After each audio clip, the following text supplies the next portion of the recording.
Okay, I've been promising for a while to do a follow-up video on my planner, so finally bringing this to you. If you haven't seen the first video, you probably want to watch that before you watch this one, just because I go through a little bit more detail about the Erin Condren teacher planner, and I think some of those details might be useful to see ahead of time. So I do these add-ons of these pen clips so I can hold my pens on here. All about me. I'll put our passwords and stuff to some of the things that we use, online items. I switched this from substitute, helpful hints for daddy, put the textbooks we're using, general ideas on our schedule, and then dates to remember I didn't have to adjust. This is the absentee log in the typical planner. I switched it to say reading. I switched these up to say reading log. I have these as free printables on the other video. And then what I do on here is I'll put the name of the book, the author, and then any sort of notes, and if we read it. And then I was tracking whether it was fine for pre-K, kindergarten, or really it's kindergarten and above, but that doesn't seem to be very useful. So I think I'd rather track if we'd like to reread the book again or not. That'd be a little bit more useful. So we are not even halfway through our school year, and I've just about filled this up. So I'm going to start tracking the rest of the books once I finish this in the back at the checklist area, and I'll start from the back.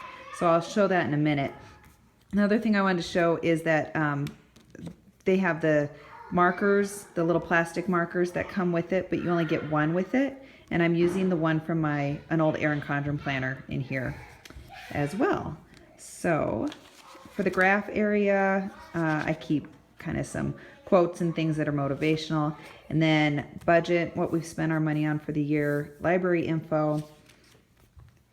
I have where our letter of intent has to go, notes for next year, so things I want to remember to do throughout the year. Notes about activity, extracurricular stuff, and then curriculums and things that I want to check out for next year, which for us will be first grade. So year plan is where I put in our unit studies and where I'm focusing a lot of our reading.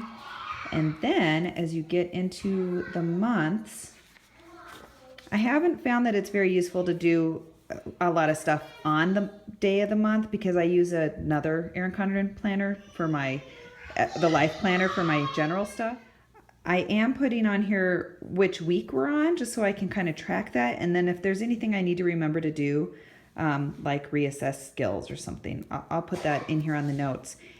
After each month, before you get to the next month, there's a blank notes page. And on here, I just kind of do October reflections or whatever the last month was. And I'm putting my oldest daughter's name and some notes, and then my younger daughter's name. And then I'll start writing out November themes and some of the things I want to make sure to do this next month, and then our goals for the month and what we're going to work through. Oh, it looks like I have to put our math in here. We've already been doing that. I guess I just didn't put it in there. I don't really plan any more ahead than this because we're already 2/3 of the way through our All About Reading and our Saxon Math. So we're far enough ahead of schedule that I just kind of plan for the 4 weeks of a month. And I haven't really worried about what the rest of the year looks like. I figure we're going to have it done in time.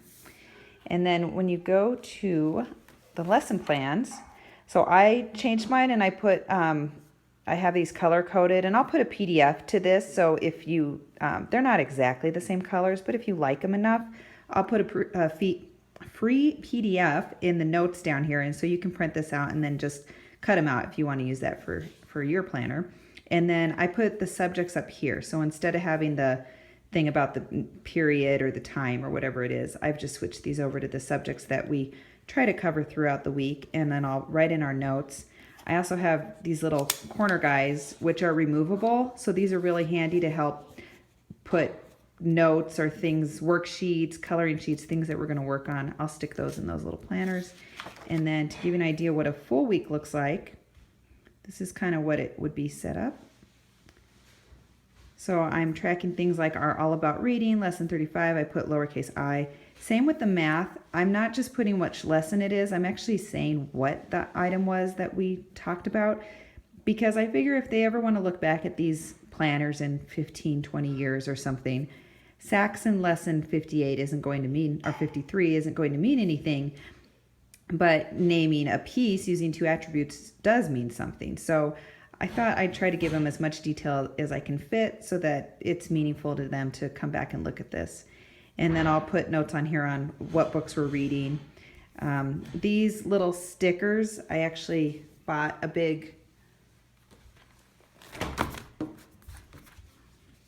I bought the Cool for School stickers from Erin Condren, so it comes with a bunch of little fun stickers, but it has the alphabet. And for us, going through the alphabet, it's been kind of nice to mark them off of our list as we're doing them. And then the other thing I found I can fit in here is for the Saxon Mathematics, we have assessments along the way, and I'm just taping those in here as we're doing them because they fit and I can put them in there.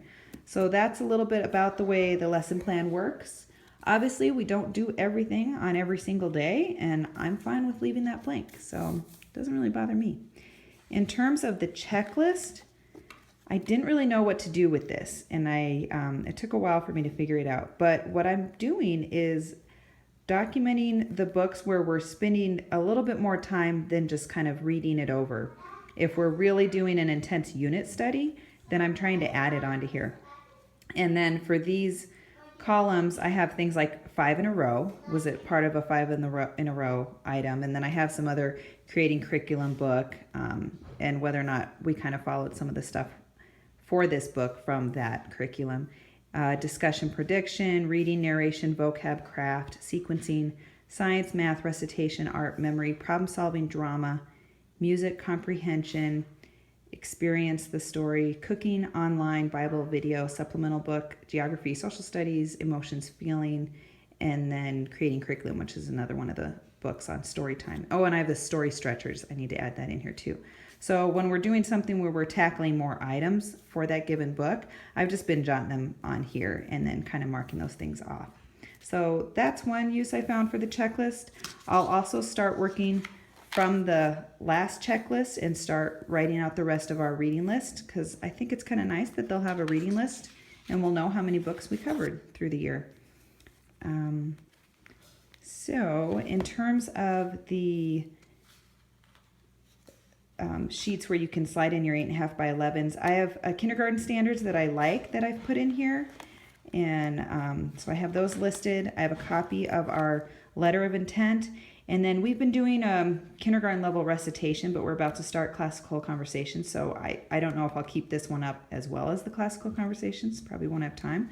But I was keeping this in here so that I could easily see it as we go through.